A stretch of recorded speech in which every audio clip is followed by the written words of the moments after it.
Hi, my name is Heather, and I am a real life and transformation coach. And I am super excited to share a conversation with Pearl today. So excited to have Heather here today. Okay, so I'm going to introduce Heather. It's kind of a funny story right now. We're having some technical difficulties, and this is our second attempt. So, you guys, and Heather's been amazing, and that's why she is who she is. Heather is that transformation facilitator, coach, podcaster, and the Thriving Life Method creator. She seamlessly marries her background in corporate finance with her dedication to holistic health to help guide a transformative coaching experience for her clients. She has found her own escape from societal expectations of a career at the expense of our health and vitality, and now helps other midlife women to do the same. And as I said before, we all this crazy technical stuff, Heather, this is such a great conversation. I'm glad we're having today because many women struggle with this, and I think even more now, more than even just midlife women. So I'm so excited. We're going to share this conversation and get started. So, Heather, tell everybody a little bit about yourself. I always like to say, if you were to go back in time and look about, when you're a little girl and when you grow up, we have these things. I want to be a pilot. I want to be the president, whatever those dreams are. How is it correlate to what you do today? So when you look back, how is that related to what you're doing today? That's a super interesting question because when I was a little kid, I was going to be an artist and I was going to be a veterinarian because I couldn't decide. And I always make a joke, and what did I do? I became a CPA. Because that was the thing that you were supposed to do. You were supposed to go to university and you were supposed to have a career. And as if artists, people think you can't make a living as an artist. You can't be an artist. And I can't remember why they steered me into accounting versus being a veterinarian for some reason. And while I was there, it's funny, when I was in my final role, I was a senior director of finance and I was balancing billion-dollar budgets. Like it was crazy. And I was never very happy. But people, the mailroom guy specifically would stop by and talk to me because, I would have a lava lamp in my office and I would talk to the mail guy about what he was working on and he was creating films. And I thought, oh, that's super interesting. Like have a conversation with me. So one day I was sitting in my office and I heard that the majority owner of our company was like how many billions of dollars he was worth. And at the time I was trying to balance a budget because head office wanted another $1 million and the managers and VPs that were sending me budgets didn't have another $1 million. So I'm like trying to figure out where to find $1 million. This seems surreal, right? And they said how rich he was. And I thought, well, he doesn't need it. He doesn't need another $1 million. I might have said a few swear words. And I just realized at that point, I might be good at what I'm doing because I can figure out things, but I don't like it. I don't enjoy it. I enjoyed the interacting with regular people. I enjoyed aspects of it, but the job itself was not fun. And I would spend 14 hours a day at my desk. So try as I might to stay healthy, going to the gym, doing all the things, I was not healthy. So one day first I started taking yoga for stress relief after work. I would rush to yoga because I needed to relieve my stress. One day I ran a red light and actually almost hit someone. And I had no idea the light was red. This was the crazier thing that I was driving through this light at this major intersection. And I'm like, why is this person in front of me? Aren't they paying attention? And then I realized it was me. So something had to change. Fast forward, I've now been teaching yoga for 20 years because when I just cut it all off. I'm like, I'm leaving corporate, quit my job. I went to India for 3 months and traveled around. I was teaching yoga. I became a registered massage therapist. So I went back to school for 2 years, actually. So that's the correlation of veterinary. Instead of treating animals, I was treating people. And I became a personal trainer. And fast forward some more, I actually retired recently from massage therapy. Long story, I had a stroke. It was too hard to still treat people. I still teach yoga and I've added in Tai Chi because they're so good for you and so non injurious if you do them right. And I still do some personal training. And then all the time that I was massaging people, I felt like a bartender because people would talk to me and ask me questions about their personal lives. And I thought, wow, this is interesting. And then one day, a massage therapist actually was asking me questions, and she said, Heather, you should teach people this. So boom, lights went on in my head. And I thought, gosh, you're right. I could teach people this. So I entered into coaching. And I originally started as a business coach because that was my background. And I was helping health and wellness people, massage therapists, because massage therapists, yoga teachers, all of these health people don't have a business background and would always struggle. So I thought I can teach them how to run their business properly so they don't struggle. Then I hit in 2021, I had a stroke. And the situation was I was in the hospital for 3 days in the emergency room because there was no beds. No one could visit me because there was COVID. And so I had a 3-day silent retreat. And during that time, all of this stuff had time to settle. And I realized this, that's how I came out onto the world as the person I am now. Long, short story, short, long story. That's what's so that's what I want the listeners to hear is what one of the things you said, like, here you are, you're working this job, this job, like 14-hour days, long days, and you're pouring into other people's pockets, you're pouring into things that they want and their goals and such. And then it's like you you realize, oh, this is not what I want. And like to the Right. point like you became so like you said, it was such a thing that is you were like this robot that this train every day you went into this. It was like nothing new was going to change unless you made a change. And it slapped you in the face when it came to that red light, right? You were Yeah. like, oh my gosh, it's like, here it is. And sometimes, we don't get that opportunity. Sometimes we're not given that red light to say, stop what you're doing. Sometimes, life can not be here tomorrow. And then what's going to happen? They're going to slide somebody right into your seat. Somebody's Yeah. going to be there. And it's like, if we don't stop and like make a change in our lives to say, I want more and I need to communicate that realistic expectations as I love to do that when I teach my clients in our core section of the Shira program is that you have to communicate what your expectations are to yourself, but then you have to learn to say it to others. You have to be able to tell others, listen, I love working here and I cannot put these kind of hours in that I've been putting in. So we need to get me help or we need to look at what are our priorities, right? We have to have those conversations.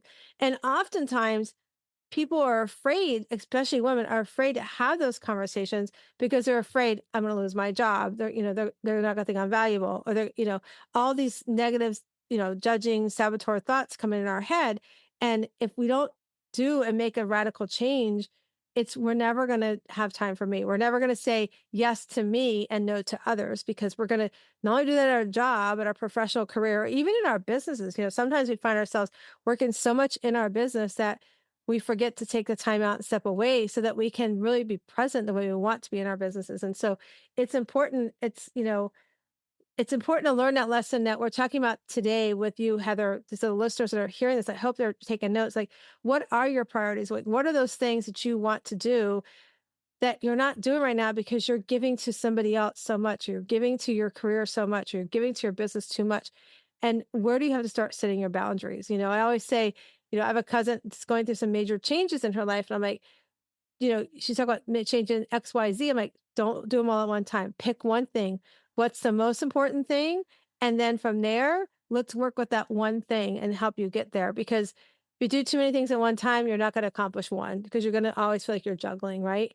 And so I think it's a powerful message to remind everybody, 2 years ago, those that have been following our show, they know that I lost our son, we lost our son in a tragic car accident. And, you know, in 2015, if I go back further, that's when I really realized I need to figure out who the heck I was. I was putting everybody else before me, and I wasn't showing up for me. And so my boys got to see me do that. And so it's really important that we learn this lesson. Unfortunately, it was a reminder, a hard reminder that yeah, Matthew before he passed and my son Nate, who just got married a couple weeks ago, that they both start seeing me step into who I was so that I can show up the way I want to for others. And so and communicating that expectation to ourselves is important. We have to learn, what do we want from ourselves? Like, what do we want for our self-care? What are you not doing today that you were saying, man, I need to get this done, but I got to go do this, or I got to be at this place, right? If you are having those thoughts right now, you need to write those down. What are those things you want to get done? And then we need to reach out to somebody like Heather or myself and, and ask for help, because there's nothing wrong in asking for help. There's great, it used to be, the thought was, oh, if I go get a therapist, that's taboo. There's something wrong with me. No, there's nothing. If I get a coach, why do I need a coach? I can do this. But sometimes you just need that guidance, that somebody could say, bounce it off of me. Let me walk you through it. Like I was just saying, tell my cousin, pick one thing. Don't do three things at one time, because you can't juggle a ball like what that way. And so that whole red light thing really struck, reminds me to say to the listeners, don't wait for your red light. Don't. And here's the thing, Heather made it through the red light. She's here today. You may not make it through that red light. And then tomorrow, when, and I talk about this, I'm going to throw this out here right now. We're going to get heavy fast. If tomorrow doesn't come for you and all your family and friends can say what they saw you do for yourself at your eulogy, not what you did for others, not where you volunteered, not the titles you wear, but what they really physically saw you do, whether you, like me, I go for a walk, I go on a staycation, I sit in my front porch swing. What kind of things can they say they see you do for yourself that it's allowed you to show up for them? If you can't think of something that each one of your closest friend, like your five closest friend and five closest family members will say about you, you definitely need a coach. And that's what are your thoughts on that, Heather? Um, it's like 100% true. And it's interesting you're talking about red light. So the universe is constantly trying to nudge you in the direction of your purpose and your dreams and like the things that are going to make you super excited. And when it's not getting your attention, it just keeps talking louder. And that's those moments where sometimes you don't make it through, right? I mean, it could be that your soul agreement was you were going to end at that point. But at the same time, it's like I can remember time, like little nudges before that, that I wasn't paying attention to. Like I herniated a disc in my back. And I thought, oh no, no, it's fine. I'll just do the physio exercises. It didn't stop me sitting at a desk. And that was what caused it. So the you're constantly getting nudges. And sometimes you don't see them until you look back in retrospect after you finally go, whoa.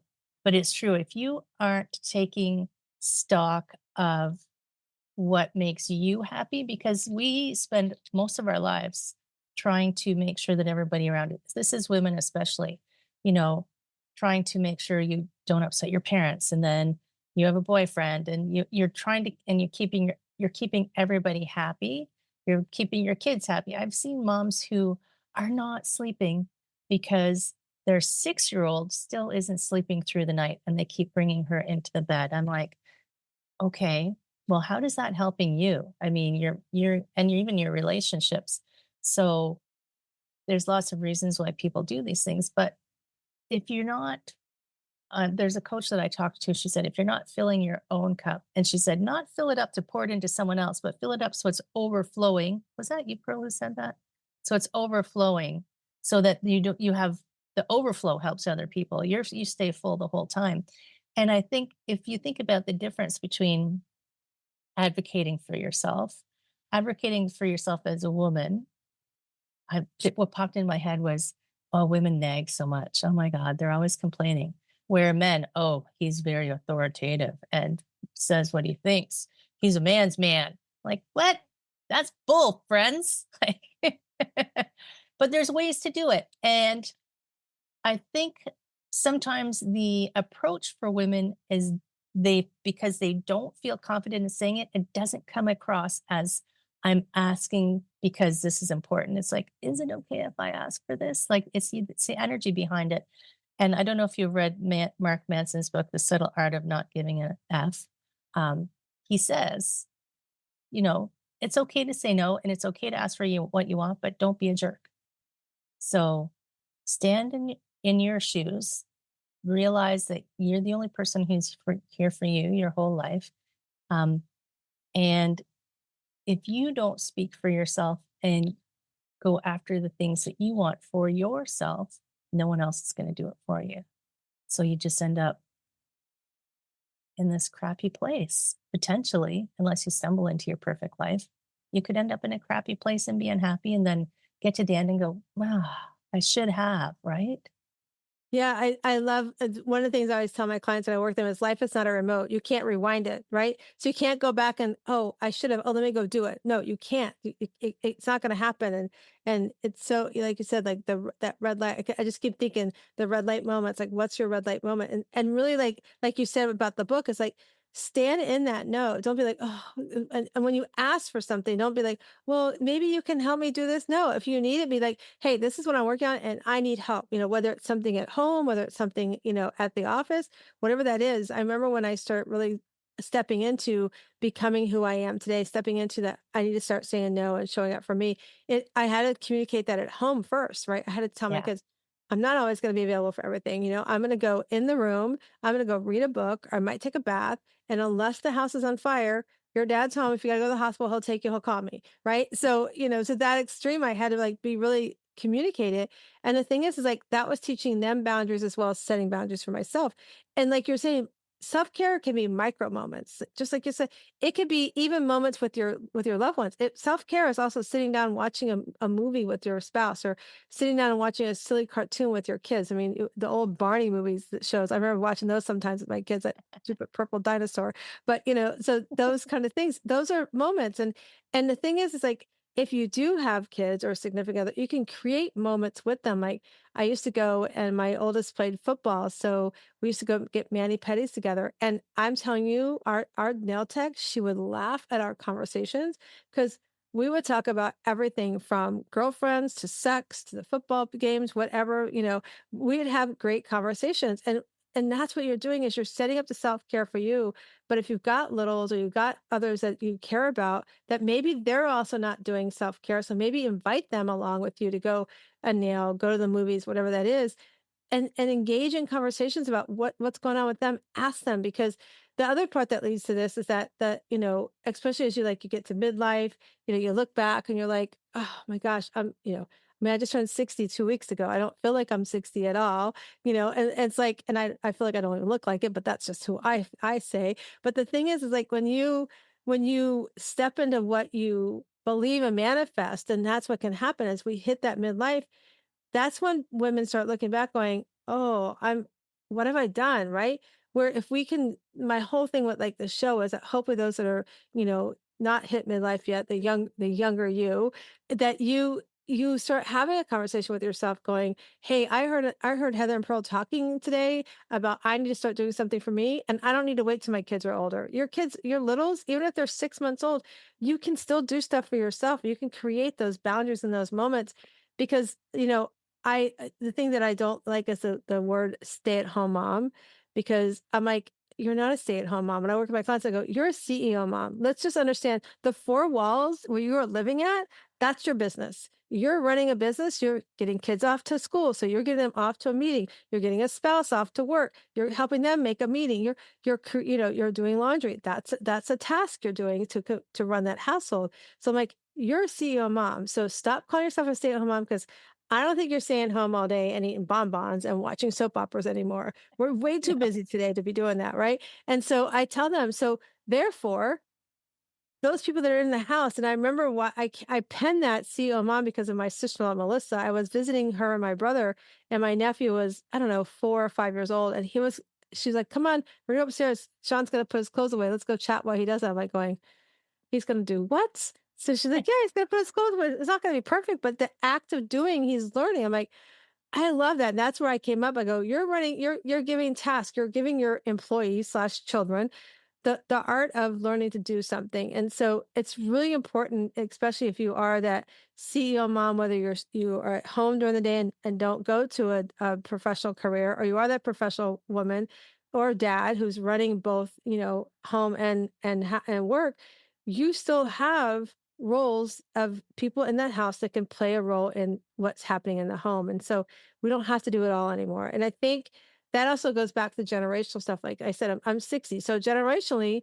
my granny, she did everything, right? She didn't work out of the house. She took care of everything. She made homemade biscuits, she made homemade cinnamon rolls and dinner all the time. And kids got to school and all that stuff that we do today. But then get to my mom, and my dad did 3 tours in Vietnam, so my mom was, working out of the house, and she was coming home having to run the house. So, and now we're in this generation where we're always on the go. Most people are working out of the home, and still running like crazy getting the kids stuff done, right? So, it's important to know if you're listening to us today that you don't have to do it all, that you have to put yourself first because then you can show up for those people you love and everything 100%. And I think that's an important message we have to remember to always do. And if you struggle with that, that's where Heather and somebody like me can come in and help you set up those boundaries, figure out what those boundaries are. One thing I love, Heather, is talking about your joy list. Like, what brings you joy? What are the 10 things that you can write down that bring you joy? And it's not just going, oh, my kids. Hey,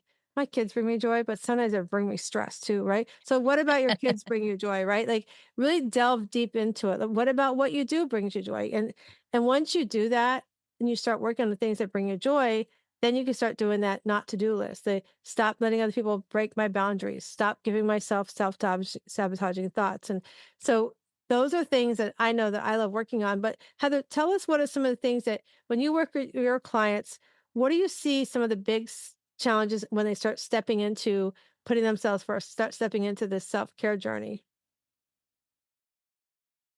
So I know that I'm just going to think like one thing that you said kind of piqued me in its, the stay at home mom. So we have this idea that when we find the thing that we were meant to do, it's like has to be Hollywood worthy, you know, everything has to be epic, but it doesn't. I mean, my feeling is if you are the best CEO mom and that's what really makes you happy, that's what you're meant to do.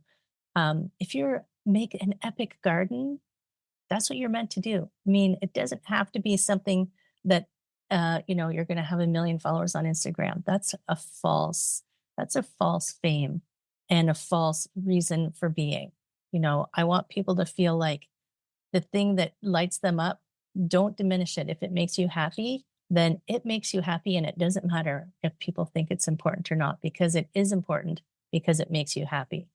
And I love the joy list and I love the not to do list. And one of the things that often happens, and you can see this even when people just decide to take better care of their health, and let's say they decide to lose weight, because this is so common. This is such a common one. People decide, I'm going to, and this isn't even, you're transforming your life with a life coach or anything. This is just, you say, okay, I want to take better care of myself. I need to lose a little bit of weight. What you don't realize is that the relationships that you have right now in your life, there's an unwritten subtext agreement with those people that you are like this and I am like this. So when you start to change anything in your life, and maybe it's setting boundaries, maybe it's you've lost 10 pounds and your friends are like, oh my God, she's lost 10 pounds. But and they do it subconsciously. They're not trying to sabotage you, but they want you to stay the way you were because that was the agreement of how you would be in the relationship. So they won't on purpose sabotage you, but they might say, oh, come on, it's just one cupcake, or oh, come on, you can skip that workout. Let's go out drinking. And that's not because they want to make you fail, it's because they don't want to look at themselves. So anytime you're changing yourself, whatever it is, that's just an easy example. Whatever you're trying to change, it's going to change the relationships of everyone around you with you. And they may struggle with navigating. Oh, now she asks for what she wants. She never did that before. So what do I do with that? And am I doing things wrong? So they think they're doing something. Like they'll look at themselves and go, am I doing stuff wrong? Oh my God. Yeah. So it sets this ripple out, which is I think is a good ripple because when you start, like you said, if you can demonstrate this is how you treat me, people will see that as an example. And I think it's a beautiful thing. Like my whole purpose is to create people who are comfortable with this is what I'm meant to do, and this is what I love doing, and this is how I'm going to do it. And everybody should be doing the same thing because that'll send it out into the world. Because if everybody could find that joy place, that happy place, I don't think we would have the discord that we have in the world and the distrust. And this goes a whole like that's like my bigger bigger, hairy life vision is everybody, peace and love. But but it's very hard when you're changing. If you don't, if this is why I have a coach, because when I was making changes, my friends want to support me. My family wants to support me, but they don't know how. And their advice, even if I ask them, I'm trying to do something, what do you think? Their advice is going to come from their fears and their understanding and the context of how our relationship works and their own agenda, even if they don't realize it. They might think they're being impartial in giving you advice, but it does follow their own agenda. Where when you have a coach, they have no agenda. Their stake is to help you find what you need. And I don't know about you, Pearl. I never tell anybody what to do. I just ask them lots of questions, and then they figure out with Y- y- some Yeah, good questioning. yeah, you said a couple of things there. So to what you were just saying just now, yeah, I have clients that will come to me and they've worked with other coaches before, right? And I'm like, so why me? And they're like, well, I watch you on, I'm on social media often, or they hear me on this show here, Conversations with Pearl, and they'll say, I never hear you say you have to do something, right? You're always like, this is what to do, and they'll tell me, I work with a coach, and they'll also say you're very real. I mean, I share my journey of my grief journey, and I share what happens into my everyday life. And so they're like, "You're real. You're not like, tell me to do something and you're not doing it, right?" And so they're like, "I want to work with somebody like that." I'm like, "Okay, then I'm going to push you. Yeah, It's not going to be easy. I'm going to push you." But I like what you're saying. I'm going to go back to what you're saying too about when you start making changes in our lives and people, those that love us, they're scared of that change because they don't know how it's going to affect them. And like you said yeah, too, it's also they got to look in the mirror. I have my cousin is making some big changes in her life and she's setting boundaries. And because she's setting boundaries, some of those people that are really close to her are trying to break the boundaries to the point they're actually trying to actually come around and sabotage me because I'm guiding her and they're trying to say, oh, but you're following what she's saying. And they're like, no, these are my decisions. But and I explained to her, I'm like, this is part of setting boundaries. It's about learning to do boundaries. You're going to set it. People are going to find whatever way they can dig or break down that, nizzle away at that, chisel away at the rock of getting to you and say, no, I'm coming in, and so don't be surprised when, if you're listening to us, you start making these changes that like Heather was saying, like people are going to look at you and be like, that's, I gotta look at myself. And it's so true. I thought of a story when on my weight loss journey. I was, when I first started years ago, I didn't tell my husband I was doing this program, right? So I was like, because it wasn't in our budget and I really want to do it. So I was following it. Like I was one of the three of us friends that was not deviating off the program. I followed that program to a T. And so there's a little street by our house. It was a 2 lane to turn left. It was 2 lanes to turn left. And if you stay in the farthest right of the two left lanes, right there on the side, as soon as you turn, there's this Dunkin' Donuts. And so I loved Dunkin' Donuts. Here, they call it the manager special. It's basically a chocolate iced donut with whipped cream in the middle, like a nice whipped cream. And it's so, so good. It's creamy and it just tastes so good. And so called my friend when I was sitting at the light and I was in that far right left lane. I'm like, oh my gosh, Sherry. I'm like, I really want that Dunkin' Donuts manager special today. She's like, why? I'm like, I don't know. She goes, you've done so good out of all of us. I go, oh no, I feel like it's calling my name. And she's like, she thought she talked me off the ledge, right? So I had the angel and the devil on each one shoulder each. And they're going, well, you're weighing in today, so it's not going to show up right now. It's going to, da da da da. I'm like, so the devil won. I went to the drive-through. I got my manager special. I ate it on the way to go check in and do our weigh-in that we do every week together. And I sat down next to my friend, and the coach was running late that was seeing us. And I looked at her and I said, I had that manager special. And she said, how'd that feel? I said, it tasted pretty good, but I can really taste the sugar in it now that I don't have the sugar. She goes, yeah, but you just lost 3 days on the diet. I'm like, what? I lost 3 days on the diet? What are you talking about? She goes, yeah, when you spike up your sugar, it takes 3 days for it to come back down. I was like, man, you should have told me that on the phone because that means I just lost a week's worth of this program and it's like $80 a week program. I could have gone to the mall and bought shopping. That's exactly what I said to her. And she just looked at me. She goes, you are hilarious. I'm like, I cannot believe I just spent $80 on a donut. That's all I did for that next week. So let me tell you, I stayed on track the rest of that time. Like we'd go out, my friends, my other friend and I who was doing the program with us, we were just talking about that last week. How we were letting people influence us around us about how we did this program, and it's true. People, I read an article, and I don't know where the article, so I can't quote the article, but I read an article. You are the sum of the five people you hang out with. So if the five people you hang out with are doing unhealthy choices, you're more than likely going to make those unhealthy choices with them, right? Or, if you're hanging around five people who are miserably sad all the time and depressed, guess what? You're going to be miserable, sad all the time, depressed, right? So who's on your balcony, like who's sitting on your balcony is so, so important. Would you agree, Heather? Yeah, and I was thinking, because sometimes it's not about like I talk about physical health and emotional health, but I was just you reminded me I have a client had a client have a client. She was so miserable at work, but it was who was in the room with her. It was like her coworkers because she didn't feel valued.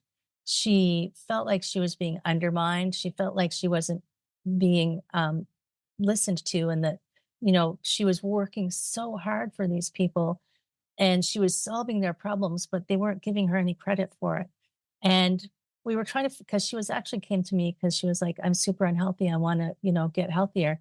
What we figured out was it was her job because the people that were with her were toxic and making her unhappy. So she's in the same role, but she's in a new company and she's happier and they love her and they love all the work that she's doing and she's able to have that happier state of mind. So she's taking better care of herself because it is like the relationships around you, your job, all of these things are affect you and they show up in weird ways sometimes. So maybe you you needed to realize you were spending $80 on a donut. Whoa. And she just needed to realize that she was eating because she was unhappy in her job, not because she was a Yeah, bad it's person. yeah, doing the it's interesting what you're talking about. I was thinking about here you were, you're an accountant, right? You're helping her do an audit of her life, who she's hanging around with, right? And it's so so true. I was having a conversation with somebody because I'm actually getting ready to be trained in grief coaching. That's my next journey because I fought it for so long, Heather. God puts these things in front of us, with the loss of our son almost 2.5 years ago. It's like, and somebody talked to me about it like last year, and her name's Terry. I'm doing a training through her. And I was like, yeah, I don't know if I want to do that. I don't know if I want to rip a band-aid off of my emotions all the time. Like, I got to sit on it. And then my other friend who actually, she lost her son too in a tragic car accident. She actually, we tell each other we wish we never met each other because we met each other because we lost our boys, but she sat with my husband and I while we're going through the planning process. That's how I met her. She worked at the funeral home that we used for my son's services. And and she got trained and we were both having conversations around, there's so much need and there's different areas of grief and stuff. But I remember I was talking with somebody and I was like, we have to do an inventory of who we're hanging out with. We have to do an inventory of, what do we want in our life? We have to do that, that checklist of am I where I want to be today? And if not, what do I need to change? And like you said with your client, she needed to change people she was hanging out with, that who she was working with, because that's what was bringing her down. And that's hard in itself because finding new work is that's a whole nother realm, is that stress. But at the end of the game, it's so important for your health is to make sure, like we're saying here, that if you're not happy, other people around you are not happy because if you're not happy, it rolls downhill, as they say. And so it's really, really important that I'm glad we're talking about this today because we want to, if you leave the end of the show as if your red light is about to hit you, what change do you need to make? Where do you need to make that change? And who do you need to help make that change? I think it's a great conversation to have with yourself, to call a coach, ask a mentor, wherever that applies to you and have that conversation with yourself. Journal about it, write about it, whatever works for you. Heather, so I want to just do a little switch here. I'm watching the time. Our time's running fast here. So We got a lot to what's, talk about. I know that we could go on and on, I'm telling you. So if somebody's listening and they're like, I need to start doing something for my self-care, what's one of the favorite things that I know you do yoga. I love yoga. I think yoga is amazing. We bring it to our retreats and everything. What's something that you think is a simple thing to start doing for the listener for self-care? What's like one if they could only do one thing right now, what would that be for them? This is going to sound funny because I have so much background in all of this wellness stuff. People who are just like in this state where they, I don't know, I just don't know, I just don't know. I ask them 5 minutes. I want you to stare out the window and daydream. And that's all. Because if I tell them to do a task, it feels like it's too much because I call myself a real life coach because if we come up with solutions, they're going to fit your life now. Like we are going to change your life, but like you said, don't do too many things because it'll overwhelm you. So I say, let's start with daydreaming. They're like, what do I do? What do I daydream about? Nothing. That's what daydreaming it is. You just sit and you stare out the window and let your mind wander and let it do whatever it wants to do. Set a timer if you're worried it's going to take you too long to daydream. Stare at a tree and just let your mind wander. Because it's when your mind has that ability to stop being task oriented. The task oriented part of your brain's not very creative. It just does, does, does, does. You need the other part of your brain, the right, if you want, right side of your brain, to be able to just float around and do nothing. So when you're not trying to solve a task, that's when creative ideas come to you. That's when the realizations come to you. That's when you actually, your brain has a moment to rest. The task part of your brain has a moment to rest. So I just say, for the next week, daydream 5, even 10 minutes, if you can spare 10 minutes. And if something comes to you, write it down. You don't have to do anything with it. Just write it down and just let that take some hold on you because this is where you're going to make some realizations. No pressure on your creative mind to make any realizations, but this is where it's easy to implement and things can start to happen.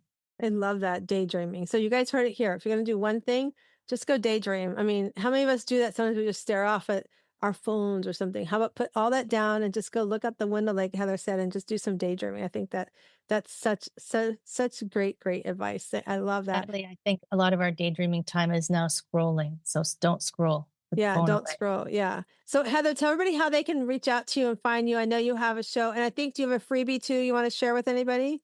I have my website is heatherstewart.coach. The podcast is called Back to Me because, and it came about after my stroke when I was like, I need to do more for everyone. And then the freebie is a little map. It's just a map to give you, to help you do a bit of a life audit. Like you said, it's like body, emotion, community, occupation, money, engagement, 6 little categories. Just have a quick audit of your life and it'll help guide you into like where to start if you don't know where to start. That is so cool. So we'll put all those in the links in the show notes and everything if you're listening to us. Now, I did forewarn Heather that we do our Better Questions, Better Life cards. So they're right here.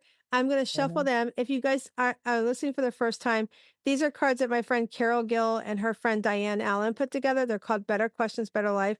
I have half the stack here. There's about 70 cards, and you can, journal, pick a card every day, journal with it, meditate on it, or just have it as part of your day. So Heather, I'm going to shuffle them and you're going to tell me when to stop, and we're going to see what the card is today. So you tell me when to stop. Stop. All right. Your card says, what am I worth? What are you worth, Heather? I am worth everything that I can possibly dream of. Yeah. And it's interesting. I did a conversation with Karen Gray. She's the Rock Mover podcast. And I was just editing her podcast yesterday to make some shorts. And one of them was, you are born, because you were born, you have amazing value. So what you are worth is everything. You are worth everything. You are worth everything you can dream of, everything that you think, oh no, that's too much. It's not too much. No. There is no limit on the possibilities of what is possible. So I know it took me some time, friends. I've been working on this for quite a while now, like 20 years at least, of realizing that I am worth speaking for myself. I am worth taking responsibility for my life to create what I want. And I am worth all the goods and the bads because the bads are lessons. So I'm worth everything. I love that. I think that's a great example of what somebody should be saying about themselves for what their worth is, because you are, and you're worthy of what's to come too, right? It's like we're Yeah. worthy of what's in the horizon, and we're worthy to go through the challenges and the fears so that we can come on the other side and see the beauty of what was waiting for us. And then we had to go through those. Sometimes we're like, oh, like you said, oh, it's too hard. No, you're worthy of the hard. The hard is the easy part. It's what comes after the hard. It's like there really is when the work starts happening, is what I feel often. It's funny, I saw there's a guy that I follow. Okay, I do scroll sometimes on Instagram who has the best little memes about the universe and God or whoever's sending you your challenges. And, he's talking to your soul. Oh, so you want to, achieve this. Okay, more challenges. Because saying you can't achieve things if you're not challenged.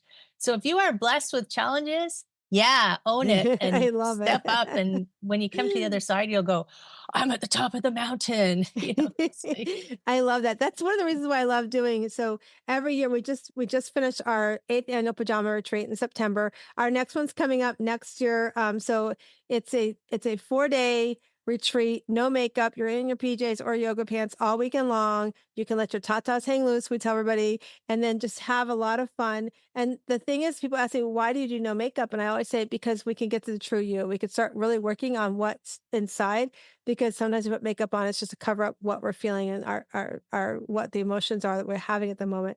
And so people laugh. And so next year we're coming back to Tampa. So if you're listening to us, I'm giving a little plug here. Go to go to wslivingretreats.com. That's wslivingretreats.com, because we have this year's price for next year's retreat. And we're going to be in Tampa. And the really cool thing is we're going to actually do a summit the day prior to the retreat, here locally, to have a mini self-care day, for yourself. Even if you can't make the retreat, at least give yourself one day, a few hours out of the day to do something for you. So I tell everybody, I'm gonna tell everybody now, come daydream with us for the day. yeah. So come daydream with us for the day, because it's so powerful. Heather, this has been so much fun having this conversation with you. I'm so glad we made it through the technical stuff this morning. Yeah. Our editor's gonna have fun with We've all of overcome that. a challenge. Yeah, right, right. That's right. We did the challenge. We had a challenge. I love it. So we'll put all the stuff in chat and everything. But I just want to remind everybody that's listening and or watching us on YouTube, like and subscribe to the show. Leave a review. We love reviews as well. But just remember, you come into this world, you're this oyster on the outside. It's a little rough. You got to go through your challenges. You got to walk through some fear. But when you do, when you open up that oyster, what's always inside is this beautiful pearl. So I hope you guys go out today and find your inner pearl of greatness. And Heather, again, thank you so much for reminding us to not wait till the red light shows up. Thanks, Pearl.